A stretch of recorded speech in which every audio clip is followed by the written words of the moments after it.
Today we're talking about trust. When you trust in something or someone, it means that you don't have to think about whether that person or thing will be there for you and do what is best for you. You just know they will. Do you know that right now you are putting trust in the chair you're sitting in? I bet you didn't walk in and say, "I wonder if I can trust that chair to hold me up today." You didn't need to, because you know what chairs are supposed to do. You've probably sat in one before, so that also helps your level of trust. Wouldn't it be nice if we could have that kind of trust in God? The kind where we didn't have to think about it. We just rely on Him because we know He knows what to do for us. That's exactly what God wants from us. Rely on Him so much that it's always our first thought. That's how we build trust. Trusting in God is a high road choice.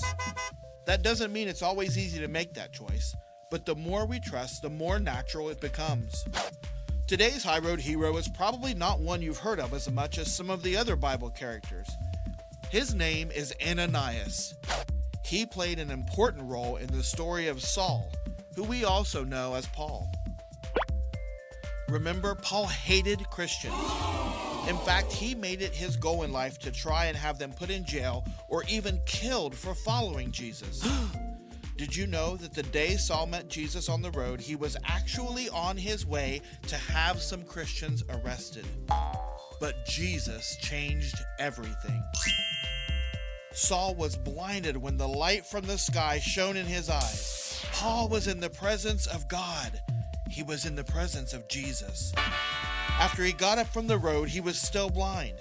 His friends took him to a house that Jesus told them to go to. There he waited for his eyes to heal, and he prayed to God. This is where Ananias' story begins. Clear far away from that house, God spoke to Ananias and told him to go and find that house where a man named Saul was and pray for him. Now Ananias was a Christian and loved God with all his heart. He also knew Saul's name. All the Christians knew Saul's name. The one who would arrest them and even have them killed for being a follower of Jesus. Ananias questioned God. He said, "Isn't this the Saul, the one who is putting Christians to death? Why, Lord? Why would you want me to pray for this awful man?" But God assured Ananias that he knew who Saul had been, but more importantly, he knew who Saul was going to become. Saul would be one of the greatest followers of Jesus ever.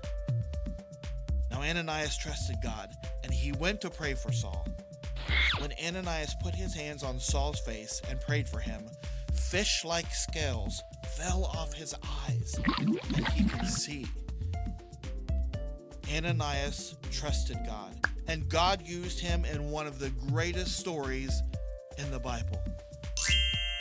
What about you? Do you trust God? Do you do what He asks you to do in the Bible? Even when it seems hard? Even when you're scared? If you said not always, you're not alone. A lot of people have trouble putting their trust in God, but we need to do it anyway. It's a choice we have to make, and we have to work hard at it. Here are some tips that will help you put your trust in God. Take 1. Remind yourself that God can be trusted. Take 2. Act in faith, not in fear. And take 3. Pray about everything. Have a good week and put your trust in God day after day. He'll never let you down. See you next week.